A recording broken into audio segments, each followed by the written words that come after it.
내일부터 6.4 지방선거 공식 선거운동이 시작됩니다. 여야의 오늘 움직임 보도하겠습니다. 국회 연결돼 있습니다. 조태영 기자. 지금 들어갑니다. 자, 조 기자. 네, 국회입니다. 예. 자, 여야 오늘 어떻게 움직이고 있습니까?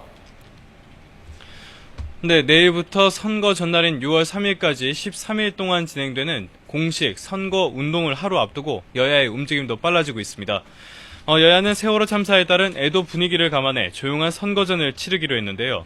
새누리당 이완구 비상대책위원장은 오늘 회의에서 대단히 엄중한 시기에 선거를 치르게 됐다며 통렬히 반성하는 자세로 박근혜 대통령 담화를 뒷받침하겠다고 밝혔습니다.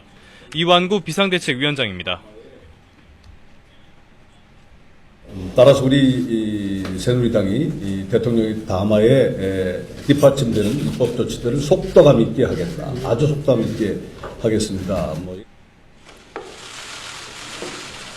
반면 새정치민주연합 김한길 대표는 박근혜 대통령의 수습 대책이 너무 성급했다며 지방선거를 통해 무능하고 무책임한 중앙정부를 심판하자고 강조했습니다. 김한길 공동대표의 말입니다. 중앙정부의 무능과 무책임을 온 국민이 확인한 이상 유능하고 책임있는 지방정부를 꾸리는 일이 더 중요해졌습니다. 후보들의 움직임도 빨라지고 있습니다. 새누리당 정몽준 서울시장 후보는 경선 경쟁자였던 김황식 전 총리와 이해훈 전 최고위원 등이 참석한 가운데 선거대책위원회 발대식을 진행했습니다. 남경필 경기지사 후보와 유정복 인천시장 후보도 전통시장 등을 방문해 유권자와 만나고 있습니다. 새정치민주연합 수도권 후보들은 잠시 뒤인 오후 3시에 공동 기자회견을 열고 정책 공조방침을 밝히기로 했습니다. 박원순 서울시장 후보와 김진표 경기지사 후보, 송영길 인천시장 후보는 수도권 상생발전 방안을 발표할 것으로 전해졌습니다. 네.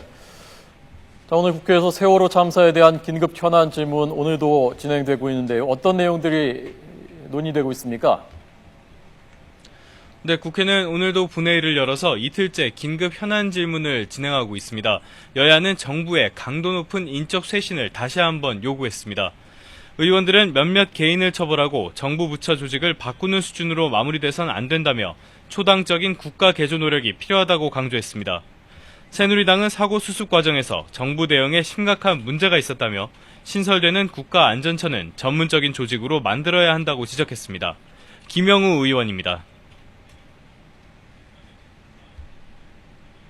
그냥 안전을 명분으로 공조직 하나를 만든다고 생각하면 저는 안 된다고 봅니다. 반드시 재난과 안전 전문가에게 권한과 책임이 맡겨져야 합니다.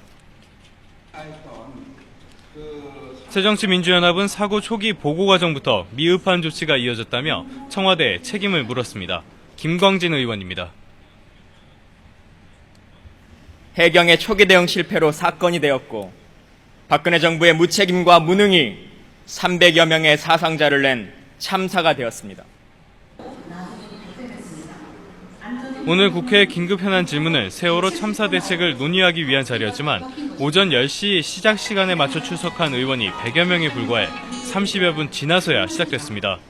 이에 대해 새누리당 이노근 의원은 국민들이 국회를 지켜보고 있다는 점을 명심하라면서 의원들의 반성을 요구했습니다. 지금까지 국회에서 YTN 조태현입니다.